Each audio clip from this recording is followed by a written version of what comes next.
I'm Megan. I'm CJ. And I'm Erica. And this is the Her Podcast. We're so excited to welcome today's guest, Kelsey Fitch. Kelsey is an award-winning Canadian country music singer and songwriter, mother of two, founder of Neoma Wellness, manager of her family-owned business, content creator, and mental health advocate. Diagnosed with anxiety and depression in 2011, Kelsey has been sharing her unique life story in hopes to inspire others, help end the stigma, and create opportunities for mental health awareness. We have so many questions for Kelsey. Let's get into it.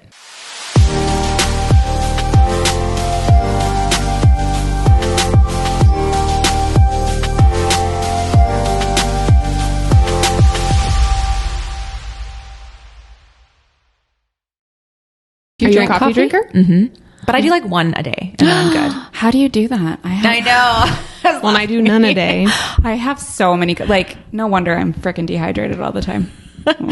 I do drink a lot of water too, but I am a coffee drinker. I might do like a tea in the afternoon, but like one a day and I'm good. What kind of tea? Like Tim Hortons steeped. Yeah. I'm a steep girl. Okay, great. What's the difference?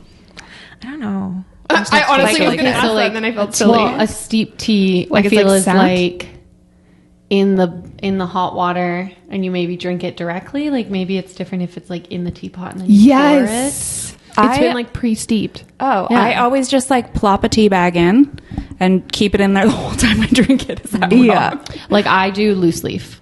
Was that kind of what it yes, is, or that's no? Well, loose leaf I think is a little bit different because it's not as what's the word I'm looking for? Like a steep tea is quite like small particles, whereas okay. like like in my loose leaf tea, there's like walnuts, like actual pieces of like Oh, like it's David's more like tea. infused. Yeah, like a bit more, I think, bougie. Well, shocker. Shocker, I like my tea to be bougie. about that? Amazing. So much. So we're just going to have a bunch of conversation. Yeah. Okay. You ready? Feeling Are good? you guys ready? Yeah, of course. A lot. That's We love that. perfect. That's why we Good. have you on. That's what we want. And Good, I was good. like, I have so many questions for you. Yes, same. Even on the way down here, I was like, where would I begin? But yeah, we'll start somewhere. And we've worked with you and we've chatted with you and stuff. And so Megan was like, you guys know her better than I do. So Megan's going to kind of like lead the way today. Fun. Because I've creeped you, obviously. But yeah, I've never met you in person. This is our first face to face, which Yeah, is it is. exciting. So I'm going through your notes and stuff. So Okay. you shared with us that you had a unique upbringing. So tell us what that means for you. I guess unique in a sense of like a lot of the situations that I went through. It's very important to acknowledge that I came from like a white middle class family. On paper, everything seemed really wonderful. So like, it's one of those things where, you don't want to go through like the toxic positivity of saying like, well, people could always have it worse because everyone's got stuff they're going through too. Right. But, like my dad was like a social butterfly. Everyone loved him. He was like a jock in high school. And my mom was like, they're kind of like a stereotypical like love story. Like my mom was like the cliche intellectual, more quiet, girl. And they were like high school sweethearts. They got married. My mom comes from a pretty wealthy farming background and they had a boy and a girl and, everything's wonderful. My dad's, was a pretty well-respected guy in our community. And my mom was like the school teacher that everyone loved, like their favorite school teacher. Right. So like on paper, everything is great until, basically my parents had split when I was about 11, 12 years old. And the way it all went down, kind of my life was turned upside down from that point on.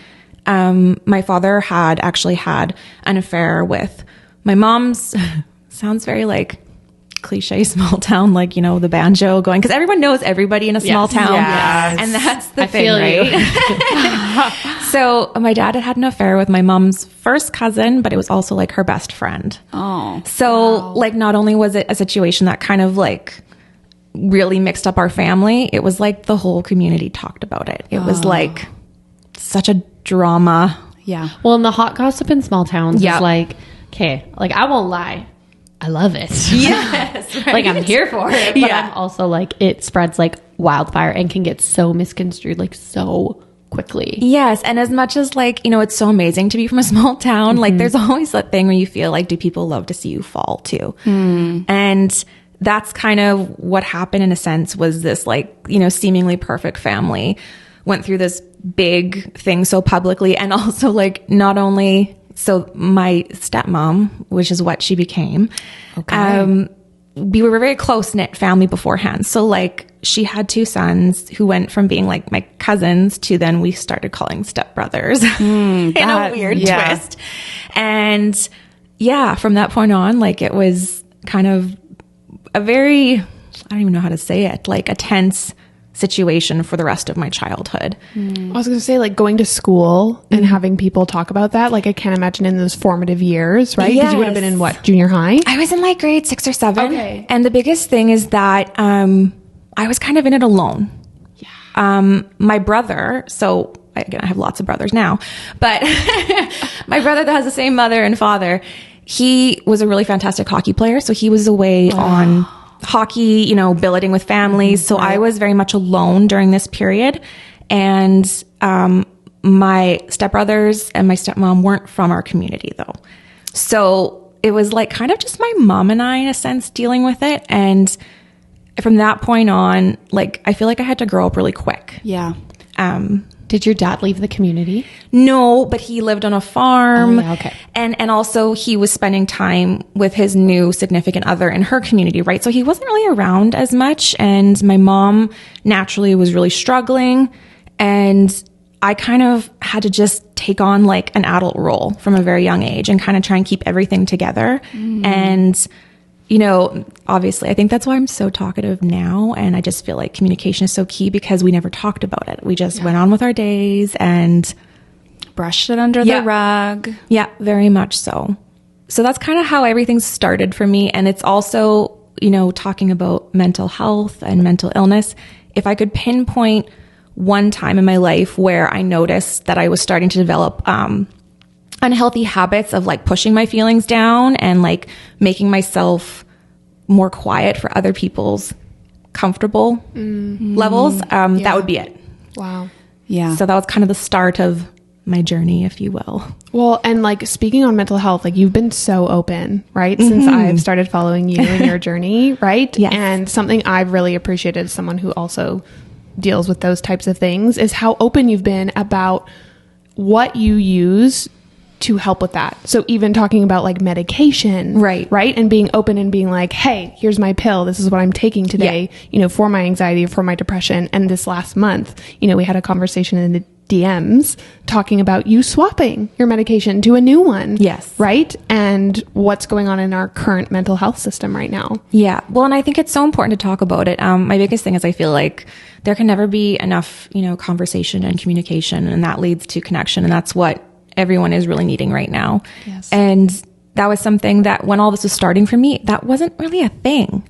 Like when I started, dealing with my mental health struggles, talking about things, even though it wasn't that long ago, like I would say, like 2000s, but people didn't talk about it like they do now. Agreed. But like the word anxiety and depression, like maybe depression existed, but it was like for this like far off, like really depressed person. Like I feel like the word anxiety was not in my ether. And I think when I was growing up. Yeah. People didn't understand necessarily the difference between it. I was diagnosed with anxiety when I was 28 or 29. And when my parents were like, I'm so sorry that we didn't understand what was going on with you in your younger years, because now exactly what my parents said. We understand that when you were 12, 13, like all through your teenage years and early 20s, that this was what was happening for you. Exactly. Yeah. And I know to say, I even had a recent conversation with my own mother about it, because, at the time she's like, I was doing the best I could given the situation, and we all were, right? But, at the time I was like, well, obviously I'm feeling upset. This is a big life change that just happened. But at the same time, there was more going on. And I just kind of was like, well, that's not what it is. It's just the drama that's happening and the unnecessary stresses. But well, and when you go through something for the first time, I can kind of equate it to, and I don't have a diagnosis of anxiety, and this is gonna be weird, but I can kind of equate it to when I had my daughter. I had never had a natural birth.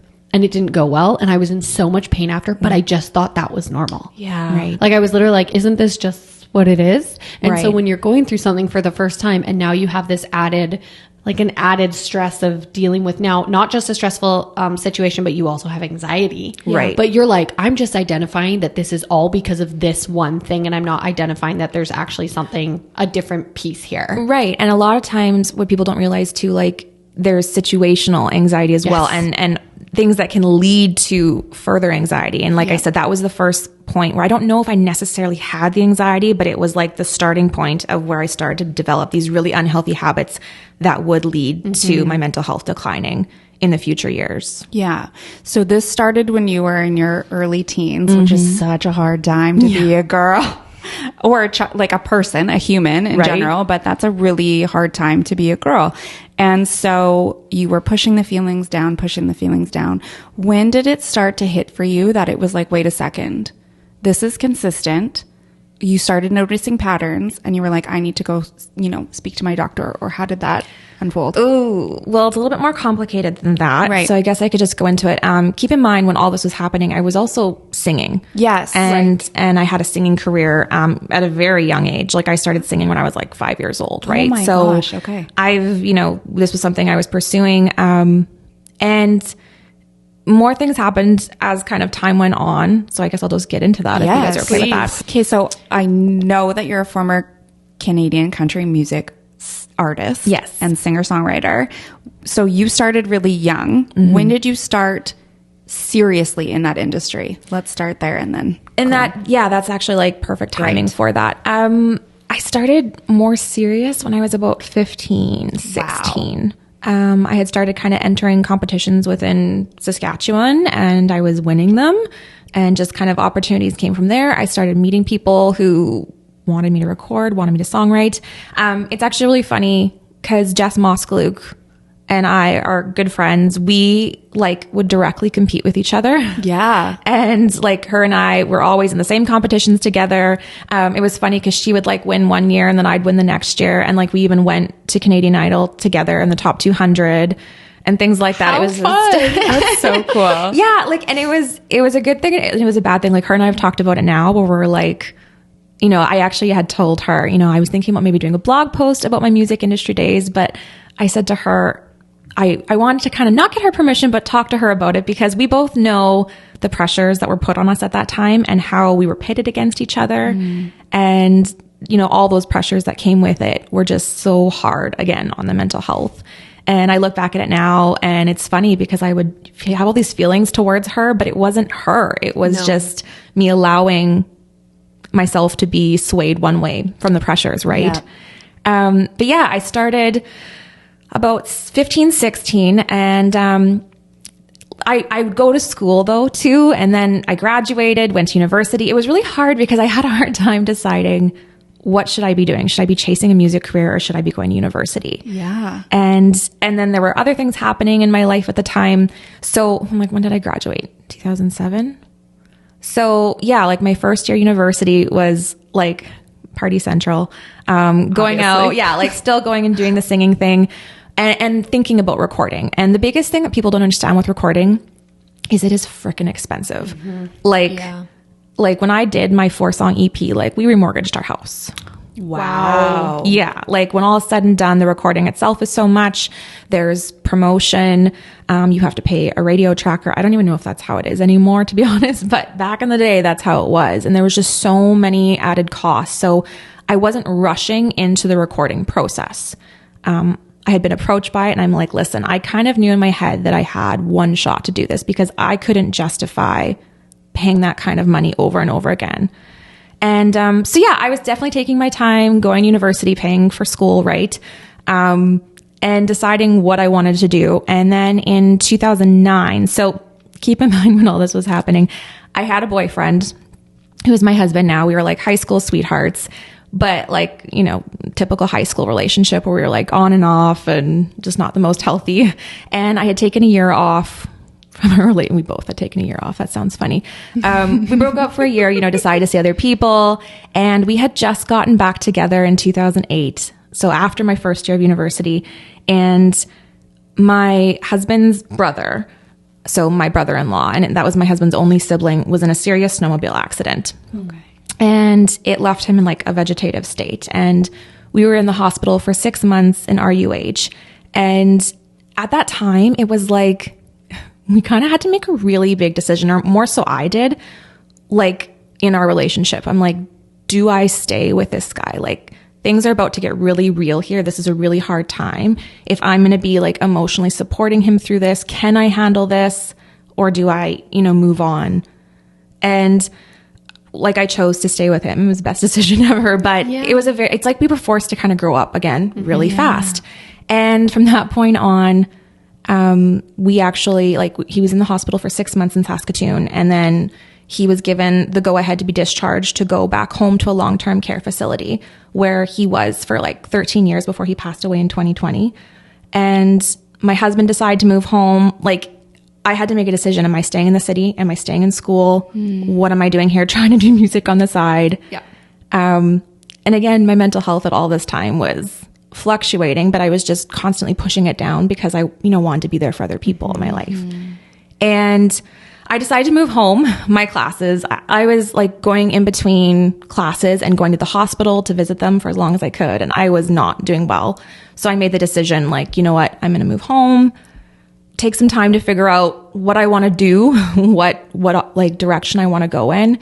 And, just kind of reflect on everything. So you're like 19, 20 at this point? Yep. Wow. Well, and it's kind of wild how when those things happen, I think what really happens is like when something traumatic happens or even a positive big event, I think it just makes you really step back and look at all the like crap in life and be like, none of this matters. Yeah. What do I really want? What are we fighting about that doesn't matter? And I'm sure like as you were making those decisions to stay with your boyfriend or what that was going to look like, in a way, not that it makes that decision process easier, but I feel like you would be able to zoom out a bit more. Yeah. And that's kind of exactly what happened. I started to be like, in regards to my music, I was like, okay, right now, this isn't where my heart is. And it's actually a really good decision I made at the time because more things happen that just like kind of, it'll get to the part with my mental health spiraling. But that's what it came down to was I was looking at my family. And I was like, I want to be with my family. Yeah. That's what's most important right now. And everything else can wait. So that's exactly what happened. And, for our relationship, we moved home and, things got more serious. We bought a house, we rent out a house and we got engaged and, we kind of started to build our life that way. And then in 2011, my stepmom had passed away from ovarian cancer. Wow. So again, like, it was like such a transitional period for me. Like I didn't know what the heck I was doing and trying to just be there for everyone. Cause then I went from, supporting my husband and his family to now my dad being alone again. And he didn't handle being alone well and, started drinking and was just really struggling. Mm-hmm. So I was having to be there, so I'd, go out to his farm, spend a lot of time with him. And I just, as much as it was so like, I don't regret helping everyone, I just was not even taking care of myself and my needs whatsoever. You've been a caregiver since you were 13. Yes. And that was the first year where my mental health was so bad. I broke down. And that's when I was like, hey, I need to go talk to someone because I'm just like totally depleted. So what did that look like? Like when you say that your mental health was so bad and you were like at that place where you were having a breakdown, if you care to share, like what did that look like for you on a daily basis of being in that space? At that time, like I've had a couple breakdowns, but the 2011 one, I don't want to say it wasn't as bad, but it wasn't as bad as what I'd gone through later on in life. But at that time, I was breaking out so bad. I was so stressful. I couldn't sleep. Mm-hmm. I couldn't really eat. I just felt like eating crap. It started to actually show up more physically in my body. I was getting like weird rashes and it just made me so sad and I cried a lot. Your body was just screaming at you. Yeah. Yeah. And I just cried. I could like not get out of bed. And, I'm trying to think I think it was myself that made the decision to go see a doctor. And I was sent to a psychiatrist and put on medication. And the psychiatrist is amazing. She'd listen to everything and be like, well, yeah, obviously you got some stuff going on. No wonder. But again, at the time, it was very much focused on medication and not so much like coping mechenisms. Well-rounded. And the education behind it and understanding your mental illness, not just saying, okay, well, this is what you have. Here's some medication. And I mean, so at the time I thought that was normal, took the medication, and I went through a few years of really good mental health because it was working at the time, and, you know, there was less drama in my life. So things seemed good, right? At that point, when did you get back into music? So that's when things started to like Ramp up. Yeah. When my mental health was doing better. You know, I hate to say it, but people weren't sick or there weren't tragedies happening in my family. Like things were good for a while. Yes. I don't think that's bad to say. I think it's like totally normal to be like, hey, everyone's got their crap together or life is okay right now.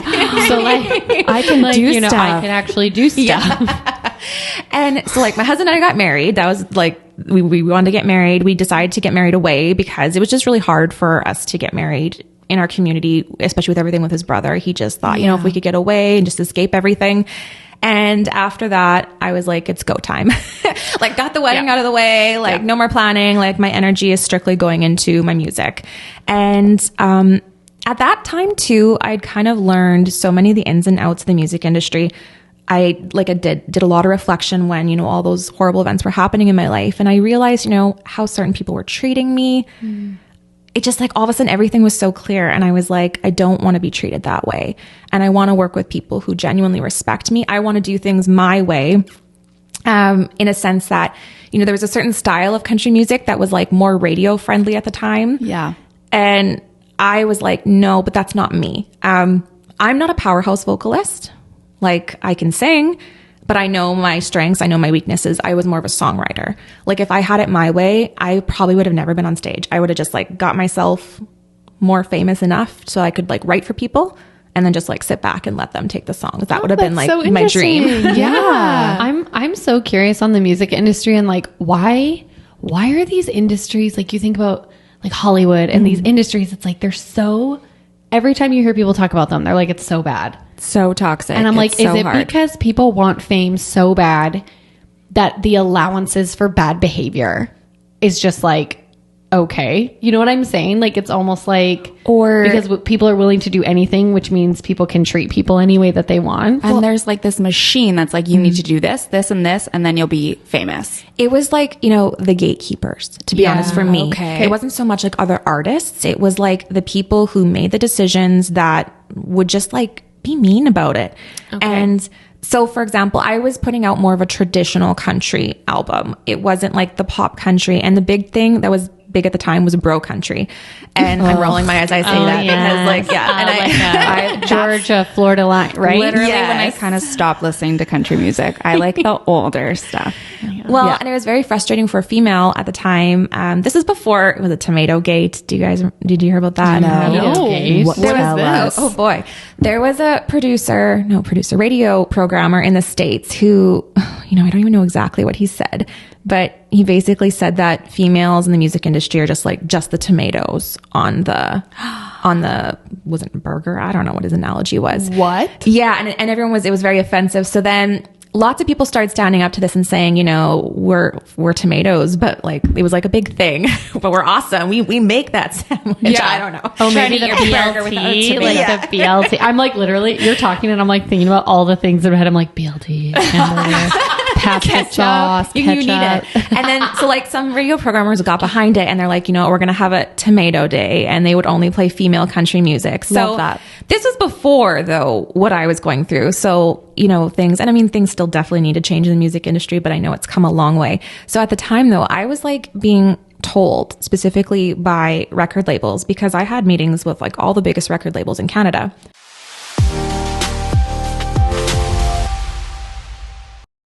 Hey friends, Megan here. I want to introduce you to a brand that I have been following for years. Oasis Boutique is the first Indigenous owned and inspired baby and kids apparel brand in Western Canada that has quickly grown to offer apparel for all littles and the entire family. I personally have several pieces of Oasis apparel. My favorite is my Treaty 6 sweatshirt, which I wear on repeat, and I have the orange beaded blanket on my wish list. Owner Christine is such a bright light in our community and through her work, notably through her orange shirt day t-shirts. She has brought visibility, support, and education to raise funds for Orange Shirt Day and Indigenous organizations in Canada. Oasis is known for being ally-friendly and encourages everyone to wear the beautiful designs created for babies, children, and adults that add style, comfort, and culture to your wardrobes. Representation matters. When you support Oasis Boutique, not only are you adding style, comfort, and practicality to your wardrobes, but you are also helping to celebrate the Indigenous culture and revitalize Indigenous languages, along with being a part of giving proceeds back to the community, one product at a time. You can follow along with Christine and Oasis Boutique on Instagram at Oasis Boutique, AWASIS Boutique, and shop at oasisboutique.ca.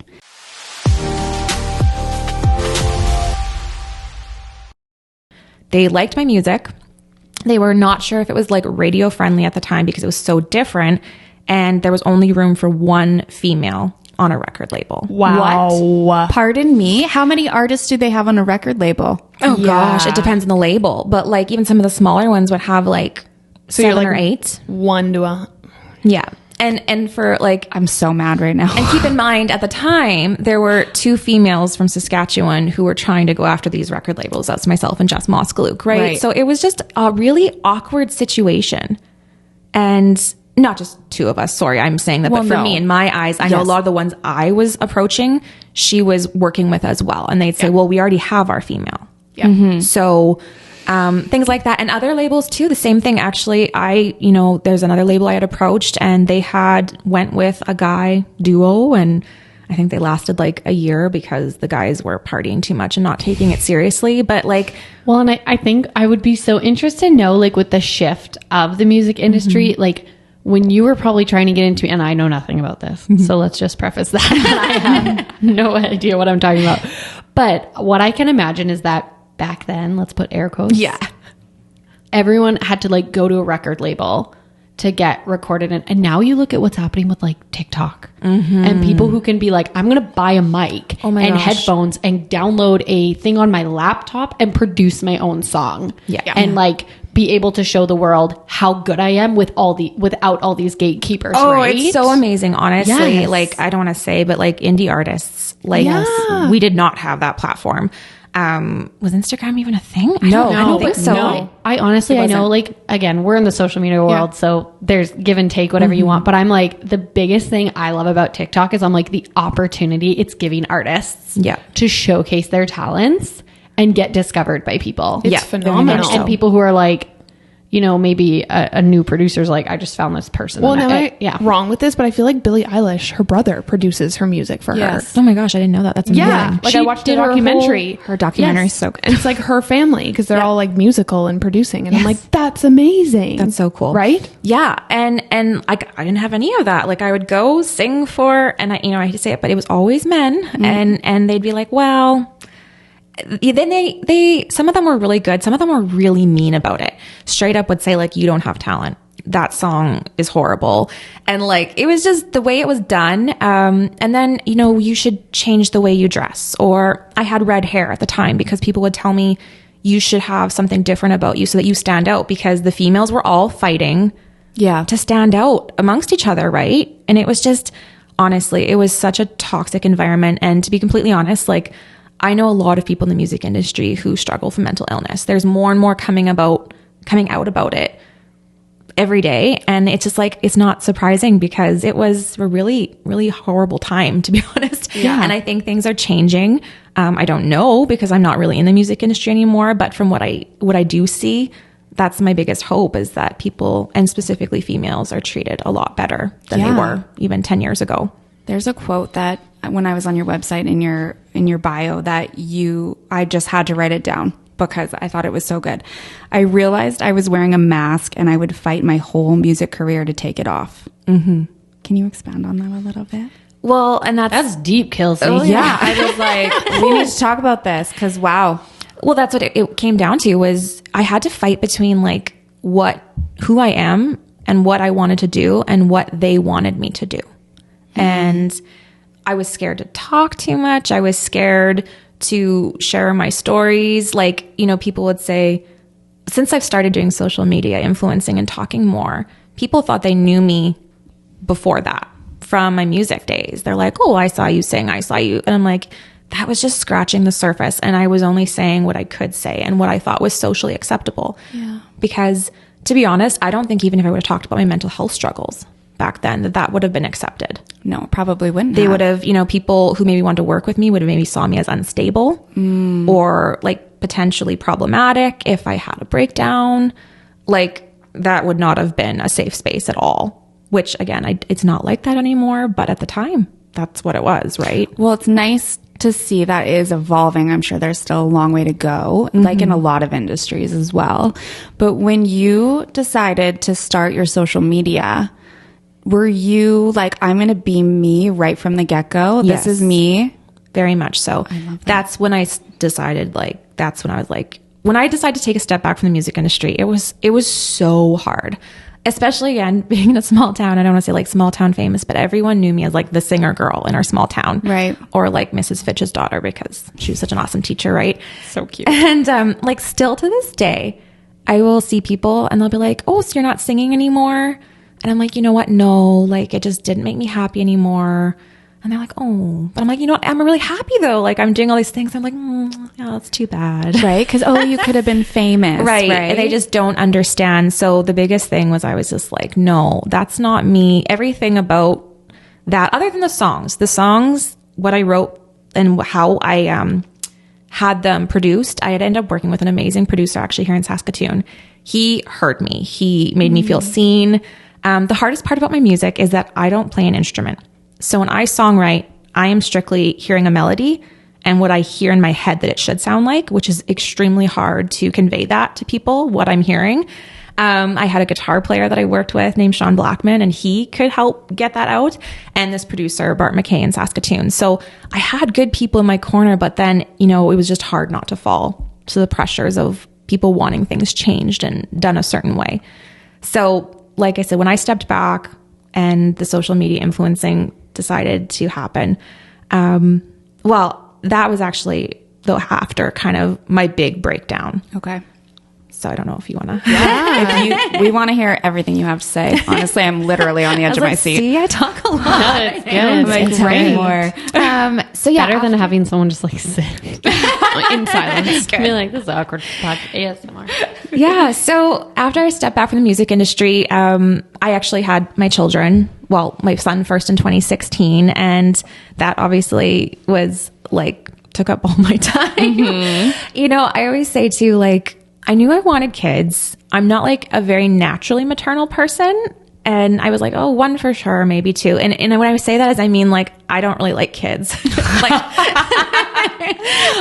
I didn't know if I wanted to have kids either. That's a lot of people though. Yeah. They're like, I don't know if I want kids, but then they usually have their own. Yeah. And they're like, but I love my and kids. like my husband was the kind of person that like, he like needs kids to like him. If we go to a birthday party, like he's in there playing with the kids. And if someone doesn't like him, he takes it so personally. And I'm like, cool. They don't want to play with me. Cool. I can visit with the adults. Oh my gosh. That's like so opposite of like every mom that's on a play date ever. We're like, leave us alone. Oh man. And so like we had, intense conversations about it, but no one told me like when having kids, just how much your life does change. Like people ask, is it harder having one or two? I personally found it having the first one was just like totally flipped my world upside down, especially because I was living such a different life of being able to jet set around the country to go to music industry events. And like, I never really had to think about that. And all of a sudden, I had a baby and things were different and my whole life just changed. So my mental health that's when there was a little bit, I didn't have postpartum, but I noticed I was struggling with the big adjustment. And I got through it, but it was hard. And then there's a big conversation too with, anxiety and depression medication with breastfeeding and all those kinds of decisions had to be made, whether I was going to continue breastfeeding or if I could be on something that was safe for the baby. And it was just like, I had to think about, again, not just myself and just, it was a totally... So many layers to each decision now. Yes. Yeah. Yeah. So I, pushed through. I did end up going on a medication that was safe for breastfeeding and it was manageable at the time. And then in 2018, my father unexpectedly passed away. Oh, I'm so sorry. And he had a heart attack. It was instant and it was like very traumatic. Yeah. Especially because, I'd basically spent my whole life trying to build this relationship with him and try and help him and, you know, go through all these struggles together. And, you know, there was issues in between with, you know, the adjustments, and it was just so like shocking. And after that, it was like there were things that happened beyond just losing my father. There was, you know, drama with the estate, because I feel like grief just, you know, everyone yes, bizarre when there's grief, right? Grief brings a lot of things out in people that you didn't know was ever there. Oh my goodness. Like I just experienced it to a whole new level. And my father had passed away in September. We had buried him in December, like he was cremated.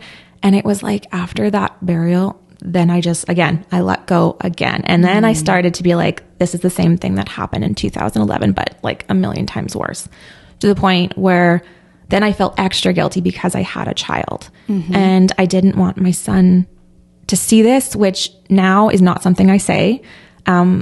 I totally believe it's normal. I want my kids to see this. I want them to know it's okay to have breakdowns and talk about things. But at the time I was like so ashamed. I was like, I'm a bad mother and like, what's wrong with me? And I couldn't get out of bed again. And so I actually said to my husband, I was like, I need to go to emergency services. Like I need help. Like I'm done. And we actually drove down to Saskatoon. I wanted to be admitted into the Dubé Center. So I went through emergency. They had assessed me. They had said because I wasn't suicidal, they would not admit me or basically do anything for me, which was very frustrating. My husband was like in tears, and he was like, I don't want to say it was a good thing for him to see, but it was, because I had expressed my frustration with, you know, how things were handled with mental health. And he saw it firsthand. He's like, well, what do we do now? And they were willing to put me on medication and, you know, send me a referral to psychiatrists that would be, you know, months on end. But there was nothing to be done. And that's when we kind of were like, we sat down together and we're like, things have to change and we're going to figure out how to do this because no one else is. Well, the system is broken. Right? So and you really so. have to take responsibility for yourself and advocate for yourself. Oh, absolutely. Right? And start to find those resources for yourself. And which can be very difficult. I think that's what was so hard for him to see too, because he's like, wow, my wife got to the point where she was like, she wants to go in and she's willing to take time away from her family because she needs to get better. Not just for herself, but for her family. So he was like, she's taking this big step. It takes a big person to even go and get that help because it's scary as hell. And then to be kind of turned away, he was like, denied. What? It's wild. So was that the kind of starting point of you guys sitting down and saying, okay, there are not supports that I need. We need to make these supports. And it's just been, so that was like in February of 2019. And basically it's been a work in progress ever since, you know, just having immense conversations about it, looking into different methods of coping, going to monthly counseling. We go to counseling together. We go to counseling separate. Amazing. And we're just always learning and being very open to whatever's out there, any resources that are out there that could possibly help.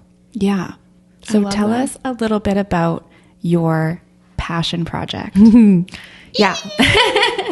it called? Why'd you name it that? So Neoma Wellness is the brand. And it's funny. So back to all the, you know, coping mechanisms. Like I was literally in a body talk session. Do you know what body talk is? Body talk. I've been doing body talk since 2017. I've never done body talk, but I do Reiki. Okay. And you know, it's like not funny, but I do a lot of this stuff, but I always don't know the not the science, but the ideas behind it. But sometimes I just go and I'm like, just do your thing. I'm open to it. Do your thing. So, you know, I'd go to body talk and, you know, I'd come home and my husband would be like, so what did she do? I'm like, I don't know. She talked about, you know, this and that. And yeah, some of it made sense, but I know it worked. Like I felt it. And even if I wasn't totally on board, I was open to it and I would notice things. The first time I went to body talks, I was very scared and I was like, I don't know what this is. Like I was very nervous. And I remember I was like sitting in the waiting room and I was like praying and I was like, God, if I feel weird about it, I'm just going to leave. Like, this is my boundary. I'm going to be like, if I feel uncomfortable, I'm just going to stop the session and be like, I'm out. I'll pay you, but I'm out. And I went in and I had my session and I've been going ever since. And I was like, and converting the rest of us, her family. You need to go. And Nick goes. Nick and I both go. Yeah. I'm trying to convince Jory to go as well, but it's one of those things where I don't know anyone that's gone that has actually had a bad experience. Anyway, so I was on the table and the idea came to me, and it was so funny. It just like popped in my head because it just came to me where I was like, you know what?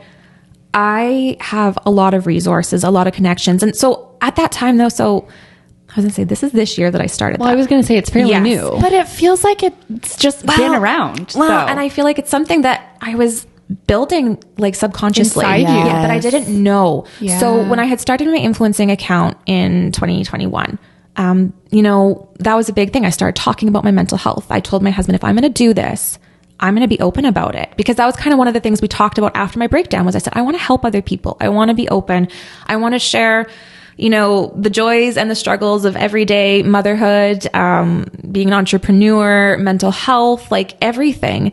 And we had to have conversations about, you know, being in a small community, people talking, all these kinds of things, right?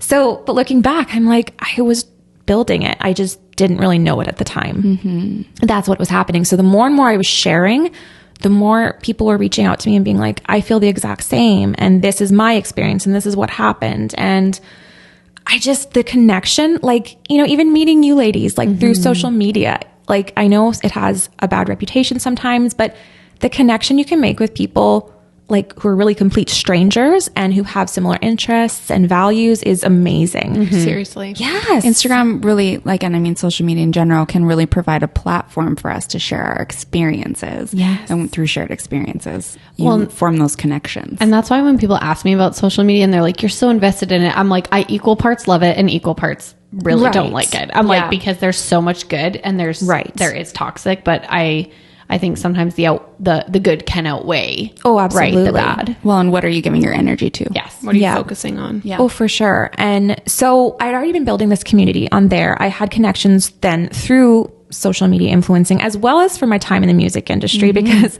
funny story is a lot of my friends who are in the music industry are even a part of this new project in a really funny, bizarre way. I love that. I love that too. Yeah. So it's like full circle. It really is. And like I said, it's just, I believe, I don't necessarily believe that things happen for a reason, but I believe like good things can come from bad situations. But there's definitely some like stars aligning when you start looking at all these things that have happened. So I came home literally after that body talk session and I told my husband, I'm like, so I'm going to start a wellness brand. And he's like, what? And I'm like, and I want to do a retreat, because the retreat was kind of the first idea. I love that you started with the big thing. You're like, we're doing a retreat. Let's work backwards. Well, that's kind of what happened. I'm like, okay, well, we're doing the retreat, but it has to be under something. And then it could just kind of go from there. And he was like, what are you talking about? and like, I'm the kind of person when I get my like mind on something, like it's happening and it's going. And I don't want to say I'm very, very, very organized. But like a dog in a bone. Yes. Like I can't stop thinking about it. And so he's laughing. He's like, oh God, this is happening. Okay. Here we go. So Neoma Wellness, I didn't know what I wanted the retreat to be called, but Neoma Wellness. So Neoma in Greek means new moon. You got me right there, girl. I'm a big moon ceremony, all about the feminine energy of the moon. And, funny story is a lot of this I do feel spiraled because of when my dad passed away. Yeah. It's one of those things that I don't want to be like, oh, well, my dad had to pass away for this to happen. It's one of those things, that's where I said, where I feel like a good situation's coming from a really shitty situation. And one of my very first childhood memories is with my dad. We were looking at the full moon. I'm like, my mom said I was like maybe 2 or 3, but I remember this. Yeah. And I was just like losing my shit at the cabin and crying in the night. And my dad took me out in like his gitch out on the dock and was like singing to me under the moon. And like, I can remember it. I remember the moon over the lake. Core memory. Yes. Yeah. And whenever I look at the moon, like when my dad passed away, I would just like burst into tears, but like happy tears. And so I was like, I want to try and pay homage to my dad. And then when I saw that new moon, which is all about new beginnings and starting over, it just fit. And I was like, Neoma, I love the sound of it, everything, right? And then the retreat name, Evoke, just came naturally as well. Like I saw it and I was like, that's perfect. It means starting a fire, igniting, pulling out emotions. Like, it's just everything. I love it because language is so powerful and everything's so intentional. And I think that is like, it lends to why it hits so quickly for people and why people are so drawn to it. Yes. Yeah. What part of the CJ and I are coming to the retreat? I'm like Very pumped. also FOMO, so don't talk about it. Do you want to know what? How many people DM me and were like, I was thinking of getting tickets, but I didn't know. Like, it was a lot of people were like, I didn't want to go alone. I had girlfriends who'd be like, oh, I thought I'd at least have till next week to make a decision. I know, and they And sold out so fast. But I'm curious on what you're looking forward to most about that retreat. I'm going to be speaking at it for the first time and sharing my story. And I'm really excited for that because I haven't done it in a real setting since my music industry days in a songwriting circle. So I used to do songwriting circles when I was in the music industry, and those are my favorite because then I could actually sit down and just talk with the audience and share the stories behind the songs. And it was very, very vulnerable. And this is going to be like that times 10. But just connecting with women, like everyone, the energy around this event already is like so exciting. Everyone's so excited just to connect again.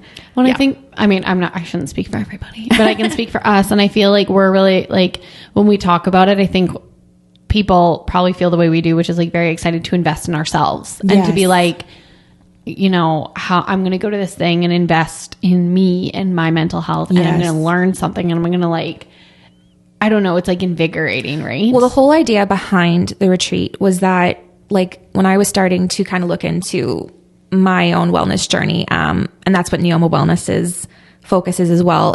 Dr. Bill Hetler had the 6 dimensions of overall wellness, and that's spiritual, social, emotional, I have to think about it, physical, intellectual, and occupational, and how they all play into an important part of your overall wellness and your mental health. And I was like, that's what you need at this retreat, is some like kind of piece of each. Yes, of each, because a lot of retreats will focus on maybe one aspect. And I just was like, let's put a bunch of stuff in this weekend where people can go out of their comfort zone, learn different techniques, like skills that maybe when life throws curveballs their way, they're going to be better equipped to handle them. Well, and also I think what you did then is give the opportunity for everyone to walk away with something. Yes. Because sometimes in those situations, maybe if you hyper focused on something, I might be like, well, I feel really strong in that area, so I don't feel the need to go. Right. But now what you've done is I can like look at all these things and go, oh, you know, like pick and choose the areas that I'm like, I'm very interested in this, or this is an area I think I could grow.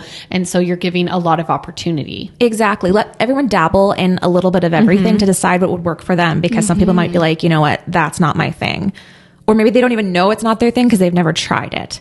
So yeah, pushing people outside their comfort zones and trying to equip these women with tools to help them deal with crappy things in life, right? Because the biggest thing that I've learned is that with, you know, the mental health crisis that's happening, if you're not taking care of yourself, you don't want to get to that point where you might need to go and get some extra help because it might not be there right now. Well, and I think like the importance of, again, like being your own advocate and taking care of yourself ahead, right? Instead of having to like get to that point where you're like, I'm suicidal and now I can be admitted into something. Exactly. Right. And so I'm curious, like, what are some of, you obviously talked about like body talks and things like this and the 6 dimensions. Is that the word? Yeah. Dimensions, you know, but I'm like, what are some of the things that you are using in your toolbox? Like your top, I don't know, like 5 things that you use to help yourself?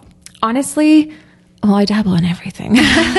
She's a dabbler. But the biggest thing I have found is just rest. Like if I need to take a day, I will take a day. I am very fortunate that I have a job that I can do that, because I know that's not the situation for everyone. But I've had some really intense conversations even with my boss, who is my stepfather. So it's great, where I've said, you know, if I was sick with cancer, if I had a broken leg and couldn't come in, would that be more understandable than, you know, I'm really not having a good day?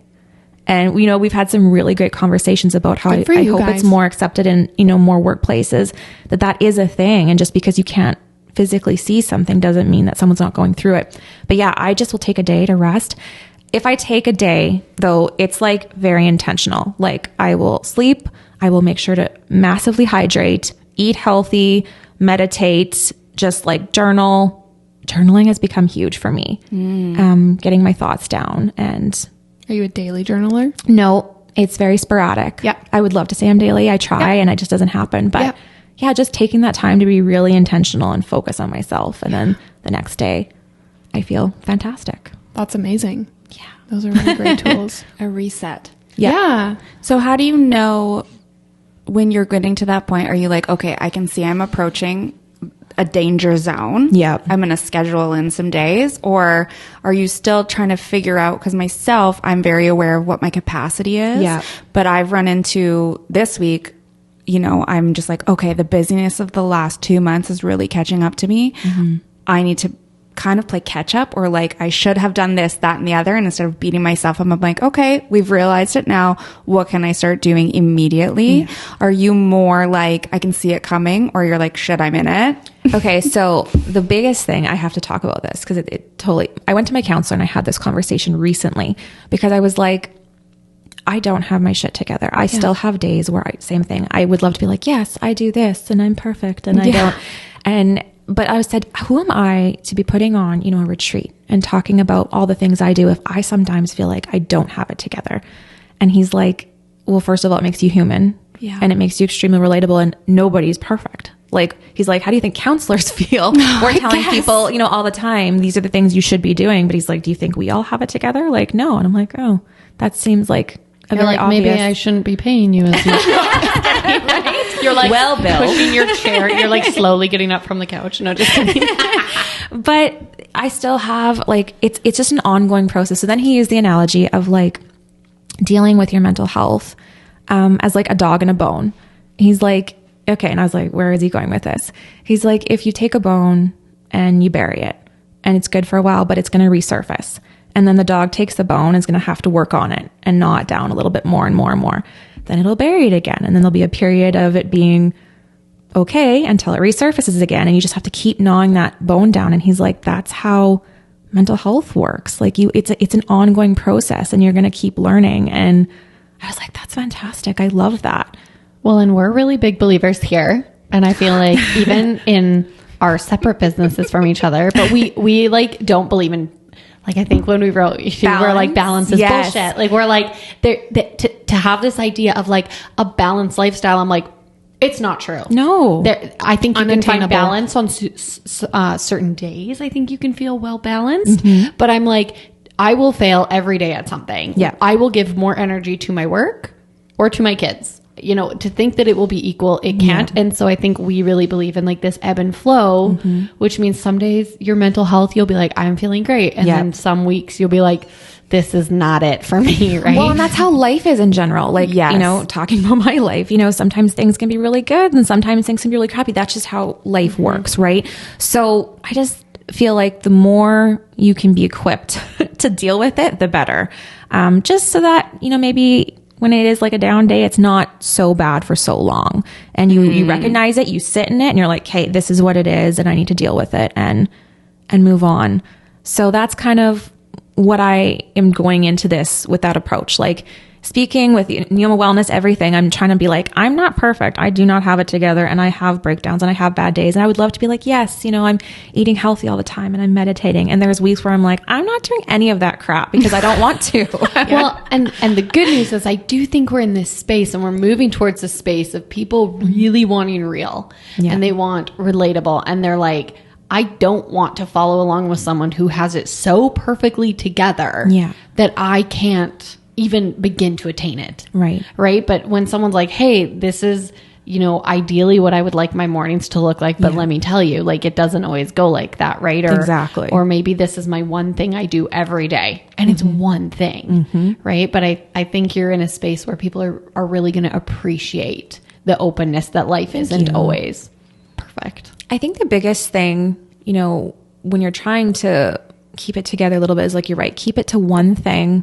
And even if it doesn't happen that day, you're still acknowledging it. You're still looking at it and you're thinking about it. So that's progress. Yeah. It's always progress as long as you're being conscious of it. Yeah. That's so good, Kelsey. Honestly, like having you on here was just so great. And I just have to give a little shout out really quick because I've listened Lights of a Combine. It's good. And I have to tell you guys, because like I love this song, and like my kids, like it's one of my son's favorite songs. Yeah. And the one day we were like listening to it, and then I think you and I got connected on Instagram, and I had no idea like who you were, and then you posted the like cover photo, and I was literally like, I sing your song. what? So very cool. I just think it's like, I don't know. It's like popped up on my Apple Music one day. Awesome. So like funny that your music is still out there and still impacting people, because we really love it. Farm Family, we're all about it. That was a big song. It's so good. You guys have to listen. It's so good. It's so cute. But we kind of want to wrap up our conversation, and we like to ask people this fun little tidbit that you can share with our listeners, which is, can you share with us something that you're like currently obsessed with or loving? Oh boy. Okay. Actually, the Bloom hot, is it that reishi cocoa? Do you guys know what I'm talking about? I know what you're talking about. Is it like There's tea? different- Yes. It's not powdered. tea. It's It's like a hot chocolate, but it's like healthy hot chocolate. Yes. And it's so good. I mix it in with coconut milk all the time. And it's like my guilty pleasure, but it's not guilty. It's like supposed to be healthy for you. And it's just like right now at this time of season. Adaptogens. Yeah, that's the word. Again, I don't even know. I just know it's supposed to be good for you, and it tastes delicious, and it tastes like hot chocolate. I'm very fussy about taste. So it's delicious. Do you drink it at night or during the Well, it's supposed to help you sleep. It's supposed to relax you. Oh, so there's no caffeine in it. No. Oh, I got to check this out. Bloom. Yeah. And it's hot reishi cocoa, maybe? It's They called? have a whole Okay, bunch I'll of have to different check that ones, out. right? My sister gave me a pumpkin one. Oh, Yeah, the pumpkin cute. one's Which good. like, okay, I haven't tried it yet. I'm like, when I feel like I can see the logo in my head. they're Like branded. I It's It's can like BLUME. Yes. Okay. I'm like, Yeah. And there's like different They're Canadian. colors. It's like pink Yes, and like they are green. Canadian. I think I It's got like this in a superfoods, though, so it's supposed to be like good for you. I think I got it in a box. Yeah, you probably did. I probably did. I'm like picturing this like package But just coming to my head. I have like pumpkin spice. I have London fog, but the hot cocoa is amazing, and I just mix it with coconut milk, and it's delicious. So now we need Bloom to coconut sponsor this. We are going to be reaching out for a discount. Packets coming soon. No, amazing. Kelsey, tell everyone where they can find you. Tell them any information you want to share. Go. Well, I'm on social media for Neoma Wellness, as well as Little Taste of Beige. And I have my littletasteofbeige.com and neomawellness.com for websites. So Amazing. And the Neoma Wellness retreat, the Evoke, is unfortunately sold out. Sold out. Well, fortunately. Well, yes, very fortunately. Well, unfortunately for all of you, not unfortunate for Kelsey. Unfortunately It is for sold out. Megan. But definitely stay tuned, because we know Kelsey's going to be doing big things. Yes, there are plans in the works. So We're so excited. Amazing. Thank you, Kelsey. Thank you so much. Bye. Thank you, everyone, for joining us on this episode of the Her Podcast. If you want to follow along with us, you can find us on Instagram and TikTok at its.her.podcast. We can't wait to see you there. Bye. Adios.